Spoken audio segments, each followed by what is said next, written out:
మీకు తెలుసా రేవతీదేవి బలరాముడు కంటే చాలా హైట్గా ఉంటారు అని. Please watch complete video. Revathi Devi Raju రేవతిని కుమార్తె. ఆమె అపూర్వ సౌందర్యం, అసాధారణ ఎత్తు కలిగిన మహారాణి.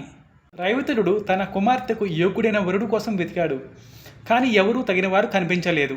రేవతిని తీసుకుని బ్రహ్మలోకానికి వెళ్ళాడు. సత్యలోకానికి చేరుకునేసరికి సత్యయుగం నుంచి ద్వాపర యుగం వచ్చింది. అక్కడ సృష్టికర్త అయిన బ్రహ్మదేవుని దర్శించి అడిగాడు, నా కుమార్తెకు యోగ్యుడైన వరుడు ఎవరు?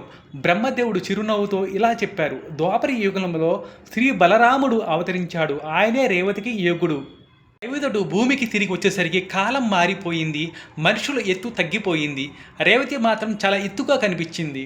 నా భార్య తనకంటే ఎక్కువ హైట్గా ఉండడం చూసి రేవతి ఎడమ పాదం మీద తన పాదం పెట్టి రైట్ హ్యాండ్ రేవతి మీద పెట్టి లెఫ్ట్ హ్యాండ్తో గెడ్డం దగ్గర పట్టుకుని నొక్కారు. అప్పుడు రేవతీదేవి బలరామికి సరిపడా హైట్కి వచ్చారు. కంటెంట్ నచ్చితే లైక్, షేర్ చేయండి. Thank you. జై శ్రీ రాధే.